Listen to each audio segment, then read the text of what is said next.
Hey guys, welcome back to our channel purple soul. आज हम a love so beautiful का episode number 23 को देखने वाले हैं। एपिसोड की शुरुआत में शोची जैंगचन के साथ होती है। फिर वो रात को उसकी कॉमिक बुक के लिए ड्राइंग कर रही होती है। अगले सुबह लुयंग ओबसोंग को एयरपोर्ट छोड़ने के लिए जाता है। ओबसोंग जाते वक्त लुयंग से शोची का ख्याल रखने के लिए कहता है। दूसरी तरफ शोची उसके ऑफिस में डिज़ाइन कर रही होती है और वो जैंगचन को कॉल लगा देती है। इसीलिए जैंगचन शोची से मिलने के लिए आता है। फिर वो दोनों साथ में खाना खाने के लिए जाते हैं। जाते वक्त जैंगचन शोची का हाथ को पकड़ता है।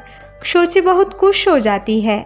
इसके बाद शोची और जैंगचन लुयंग और जैंगशियो के साथ पीने के लिए जाते हैं। इसके बाद जैंगचन शोची को पिग्गी बैंक देकर जाता है और वो शोची को घर में सुला देता है। फिर अगले सुबह शोची खाना लेकर आती है और वो जैंगचन को खाना खाने के लिए बुलाती है। तभी जैंगचन शोची से बताता है, वैसे कल तुम मुझे प्रपोज की थी, क्या तुम्हें याद है? कहकर शोची का मजाक उड़ाने लगता है। उसे सुनकर शोची नाराज हो जाती है और वो जैंगचन से बताती है, मैं तुझसे शादी नहीं करूंगी कहकर वहां से चली जाती है। इसके बाद हम जैंगचन को देखते हैं जो उसका ऑफिस के अंदर बैठकर शोची के बारे में सोचकर उदास हो जाता है। तभी वहां एक नर्स आती है। तभी जैंगचन उसे मदद मांगता है। तभी वो नर्स शोची को जैंगचन के पास भेज देती है।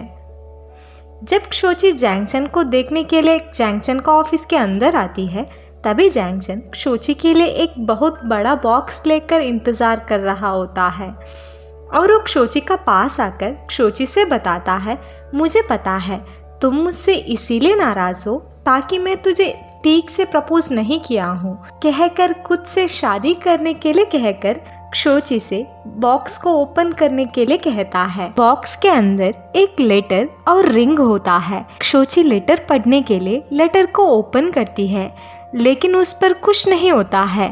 तभी शोची पूछती है, लेकिन तुम इसमें कुछ नहीं लिखे हो?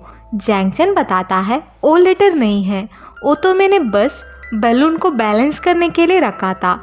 उसे सुनकर शोची को गुस्सा आ जाती है। तभी जैंगचन शोची को रिंग पहनाता है। तभी शोची ब्लश करने लगती है और वो पूछने लगती है कि वैसे अभी तुझे लेट नहीं हो रहा है? तुम तो कह रहे थे तुम्हें सर्जरी करने के लिए जाना है। तभी जैंगचन बताता है, वो तो मैंने ऐसे ही कहा था, मुझे कहीं भी नहीं जाना है। और वो शोची को साथ में बिठाकर बातें करने लगता है। तभी शोची बैलून को देखकर बताती है, वैसे तुम बहुत सारे अरेंजमेंट किए हो, फिर भी बैलून्स इतना गंदा क्यों है? तभी जैंगचन बताता है, वो बैलून्स नहीं है, वो सर्जिकल ग्लव्स है, इसके अंदर मैंने हवा भरा था। और वो शोची से बात कर वहाँ से काम करने के लिए जाता है। फिर शाम को जैंगचन और शोची साथ में बातें करते हुए जा रहे होते हैं। शोची उसकी रिंग को देखकर खुशी से जैंगचन को काटने लगती है। इसके बाद जैंगचन शोची को घर तक छोड़ने के लिए जाता है। जब शोची जैंगचन को घर आने से मना करती है, फिर भी जैंगचन घर के अंदर आ जाता है और वो शोची का पास जाकर उसका लैप में सो जाता है। जब शोची फोन पर माँ से बात कर रही होती है, तभी शोची के माँ शोची को बॉयफ्रेंड के साथ आने के लिए कहती है और वो मैच मेकिंग के बारे में ही बात कर रही होती है। उसे सुनकर जैंगचन शोची का हाथ से फ़ोन को खींच कर लेता है और वो शोची का माँ से, मैं और शोची एक दूसरे को पसंद कर रहे हैं और हम डेट भी कर रहे हैं और मैं आपसे मिलना चाहता हूँ कहता है। इसके बाद शोची जैंगचन को उसका घर जाने के लिए कहती है। तभी जैंगचन शोची से पानी लेकर आने के लिए कहता है और वो घर जाने के बदले नहाने जाता है और वो नहाने के बाद सोफे पर आकर बैठता है। शोची भी नहाकर आकर जैंगचन का साथ बैठ जाती है। इसीलिए जैंगचन शोची को उठाकर घुमाने लगता है। इसके बाद दोनों कुकिंग करने लगते हैं। फिर साथ में बैठकर खाना खाने लगते हैं। खाना उतना अच्छा नहीं बना हुआ होता है, इसीलिए दोनों एक दूसरे के ऊपर ब्लेम कर रहे होते हैं। फिर रात को जैंगचन बुक्स पढ़ रहा होता है। शोची जैंगचन को देखकर, मुझे यहाँ बोर हो रही है। इसे सुनकर जैंगचन बताता है, लेकिन मुझे तो यह बिल्कुल बोर नहीं हो रहा है। तभी क्षोची जैंगचन को खेलने के लिए बुलाती है, लेकिन जैंगचन क्षोची को ड्रेस वॉश करने के लिए कहकर वहाँ से बाहर जाता है। थोड़ी देर के बाद क्षोची के माँ और पापा क्षोची को देखने के लिए आते हैं। उसे देखकर क्षोची घबरा जाती है। साथ में जैंगचन भी होता है, लेकिन क्षोची का पापा को उन दोनों का डेटिंग के बारे में नहीं पता हुआ होता है। इसीलिए क्षोची के माँ क्षोची से जैंगचन का क्लोथ्स को छुपा कर रखने के लिए कहते हैं। इसीलिए क्षोची जैंगचन का क्लोथ्स को छत से नीचे फेंक देती है। इसके बाद क्षोची पापा, माँ और जैंगचन के पास जाकर बैठती है। जैंगचन और क्षोची का पापा पीने लगते हैं। ज्यादा पीने की वजह से जैंगचन बच्चों की तरह बातें करने लगता है। क्षोची उसे सुला देती है। फिर अगले सुबह क्षोची उसके ऑफिस में होती है। तभी मैनेजर क्षोची के पास आकर उसे उसकी कार्टून ड्राइंग के वजह से बुक साइनिंग सेक्शन में बुलाते हैं। उसे सुनकर क्षोची बहुत खुश हो जाती है और वो जैंगचन को कॉल कर बुक साइनिंग सेशन के बारे में बता देती है। उसे सुनकर जैंगचन बहुत खुश हो जाता है। फिर हम जैंगशियो को देखते हैं, जो उसके कॉलेज में होती है। तभी उसे क्षोची का कॉल आती है। क्षोची जैंगशियो को कॉल कर बताती है, मेरी बुक्स अच्छे से सेल हो रही है, इसीलिए मेरे मैनेजर मेरे लिए बुक साइनिंग सेशन को रखे हैं, क्या तुम भी आ सकती हो? उसे सुनकर जैंगशियो बहुत खुश हो जाती है और वो बताती है, लेकिन मैं इस वीकेंड नहीं आ सकती हूँ क्योंकि मैं प्रोफेसर के साथ माउंटेन जाने वाली हूँ, तो मैं नहीं आ सकती हूँ। क्या तुम तुम्हारी फ़ोटोज़ को मुझे सेंड कर सकती हो? फिर हम ओबसॉन्ग को देखते हैं, जो उसका दोस्त के साथ होता है और उसका फ्रेंड से बताता है, मैं थोड़ी देर के लिए रेस्ट लेना चाहता हूँ। मेरी फ्रेंड बताता है, वैसे क्षोची कैसी है? तभी ओबसॉन्ग को क्षोची को कॉल आती है और वो ओबसॉन्ग से भी उसका इवेंट के बारे में बताने लगती है। उसे सुनकर ओबसॉन्ग भी बहुत खुश होता है और वो क्षोची से बताता है, लेकिन मैं वहाँ नहीं आ सकता हूँ क्योंकि मेरी शेड्यूल फुल हो चुका है। इसके बाद क्षोची लुयंग को कॉल करती है और वो लुयंग से भी इवेंट में आने के लिए कहती है। तभी लुयंग बताता है, मैं नहीं आऊँगा क्योंकि तुम बहुत शो ऑफ करने वाली हो वहाँ पर। तभी लुयंग के पास दो लड़कियाँ फ़ोटो लेने के लिए आते हैं। तभी लुयंग क्षोची का फ़ोन को काट लेता है। क्षोची को उदास देखकर क्षोची का मैनेजर और बॉस पूछते हैं, क्या तुम्हें कोई भी फ्रेंड्स नहीं है? उसे सुनकर क्षोची बताती है, मुझे फ्रेंड्स है, तुम दोनों को फ्रेंड्स नहीं है।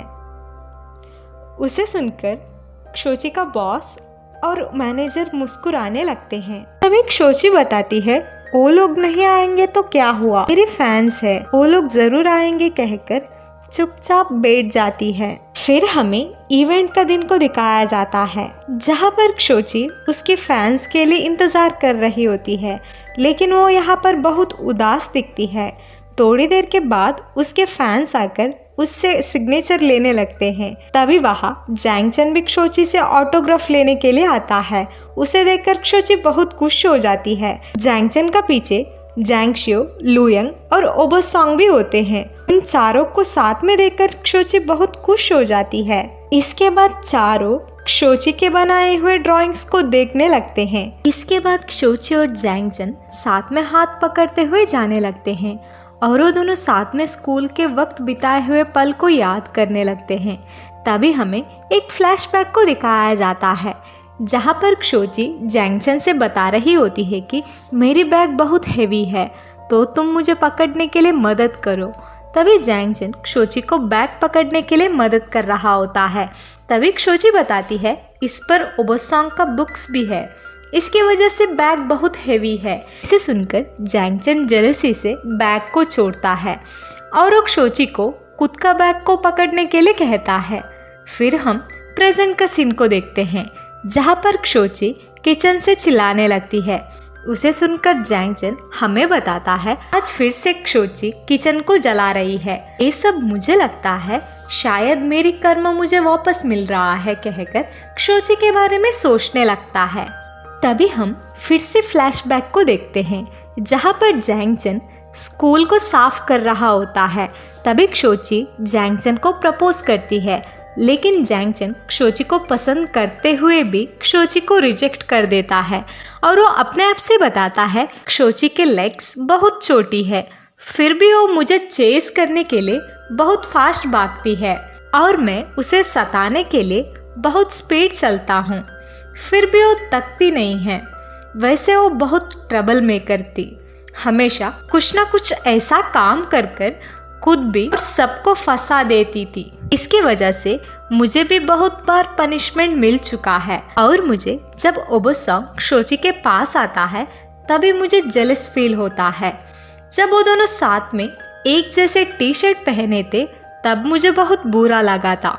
इसके बाद मुझे क्षोची के स्कूल ट्रांसफ़र के बारे में सुनकर बहुत बुरा लगा और मैं उस दिन नहीं सो पाया हूँ। क्षोची बहुत क्यूट है। क्षोची के बारे में सोचकर मैं खुद को मुस्कुराने से नहीं रोक पाता हूँ। वो मेरे वजह से बहुत बार रो चुकी है, मैं उसे परेशानी में नहीं देख सकता हूँ। जब मैं क्षोची को ओबोसॉन्ग के साथ एयरपोर्ट में देखा था तब मुझे बहुत बुरा लगा था। जब मैं पढ़ने के लिए फॉरेन गया था हमेशा मैं क्षोची के बारे में ही सोच रहा था। मैंने कभी नहीं सोचा था कि मैं फिर से क्षोची से मिलने वाला हूँ। हाँ, मैं थोड़ी सेल्फिश हूँ। क्षोची बहुत अच्छी है और वो मेरी सारे कोल्डनेस को अच्छे से हैंडल कर सकती है और मैं क्षोची को खोना नहीं चाहता हूँ कहता है। यहीं पर ए लव सो ब्यूटीफुल का एपिसोड नंबर 23 खत्म होता है।